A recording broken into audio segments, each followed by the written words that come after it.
put barakah. Every time you find the Holy Land in the Qur'an, it has along with it that we make this Holy Land special and we place barakah upon this Holy Land. Ya qawmi, Allah says in another verse, Ya qawmi dkhulul arda al-muqaddasa. Oh my people, enter the purified land. The Palestine and Bayt al-Maqdis are considered throughout the Quran purified land. That's why the one who initiated liberating Palestine was not Umar. The one who initiated liberating Palestine was the Prophet sallallahu alaihi wasallam himself. He did that when he fought the battle of Mu'tah. If you're in our Sirah class, you know in detail that the Prophet sallallahu alaihi wasallam sent 3,000 men to take down the entire Roman army, the superpower of their time, the controllers of Palestine. 3,000 went to fight him. That's the first one. He's under attack to get back Palestine. The second one was in Tabuk. He fought the Romans.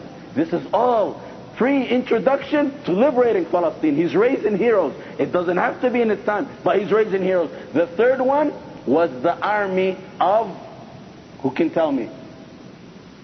It's 3 times the Prophet attempted to fight the Romans. The third one? Usama. He died while the Usama's army was in the outskirts of Medina.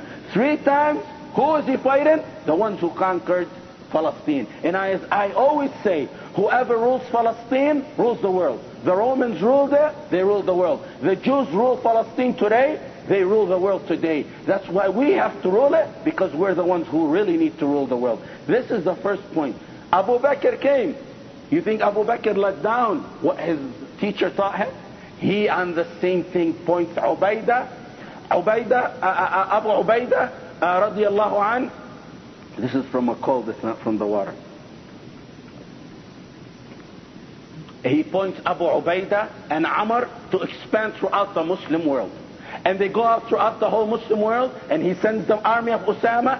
And when the people tell him, don't send the army of Usama, there's a big fitna, he says, Wallahi, it's gonna go out. Like the Prophet ﷺ said, he fought on one side the apostates, and on one side he's out in the offensive. All this is pre-stuff to liberate Palestine. Then comes the giant of Islam and appoints Abu Ubaidah again, and he sends him out to Palestine today, and he goes from Akka to Haifa to Yafa, these countries, towns we know of, till he gets to Bayt al-Maqdis in an army of 35,000 men, and they surround Bayt al-Maqdis. When they see the justice of Islam, the priests and everyone come out with giving up to the Muslims on the condition that Umar comes himself and takes the keys of the Muslim. Umar radiallahu anhu asked the Sahaba, should I give in on this condition? And they all agree. Umar walks the giant leading his camel and his slave on his camel from Medina all the way to Palestine. Umar wouldn't walk that distance if it wasn't something important. These are lands that the Sahaba and the Tabi'een radiallahu anhum generously spilt their bloods on. And the cowards after them generously give it away to the descendants of the donkeys and pigs. The Sahaba, your fathers, your ancestors, generously spent their bloods on them. If your father, your blood father, who gave birth to you, fought over something, would you so generously give it away? You're going to fight like your father. But when you take it easy, it's easy to give away. And that's the problem that we had today. We left jihad, like Abu Bakr said, Wallahi, anyone, alaykum salam wa rahmatullah. Like Abu Bakr said, Wallahi, anyone who leaves jihad becomes a low one. Alaykum salam wa rahmatullah. Umar radiallahu anh, after him, used to say, may Allah have mercy on Abu Bakr. His famous quote, whomever leaves jihad becomes a low one. We left jihad, we ran to the peace talks, we became the lowest ummah of all ummahs today. Umar ibn al-Khattab radiallahu anh goes, and before he gets to the entry of Bayt al-Maqdis, Abu Ubaidah sees him. And he sees him with a camel he's leading, his shoes on he tied his shoelaces, one of them hanging on his chest and one on his back, a shirt that has stitches in it, and he's leading the camel, and on his camel is his slave, because it's the slave's turn to rest. And he's going in there, and he wants to advance. And Abu Ubaidah stops him. No. He tells him, Umar, they stopped him. Go change your clothes. You're going to meet the priests and the bishops and everyone. Go change your clothes, put something on more appropriate, so you can sit with them. And Umar says, Abu Ubaidah, If it was other than you who said that, I would have made a lesson out of him for the whole ummah to learn. And he said his famous quote. He said it on that holy land that we no longer own today. نحن قوم أعزنا الله بالإسلام. We're people who are honored by Islam.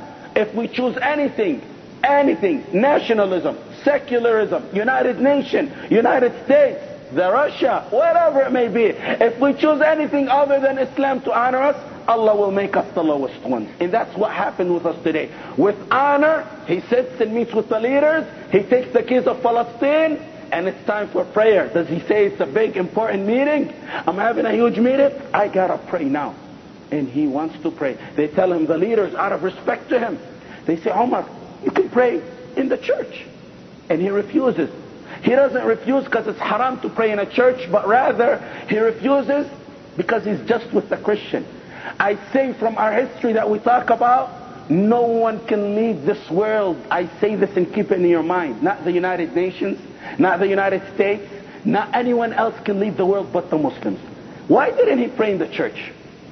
Because he thought that if he prayed in the church, us, you, later descendants are going to say, Umar prayed in this church. This belongs to us. It's a masjid.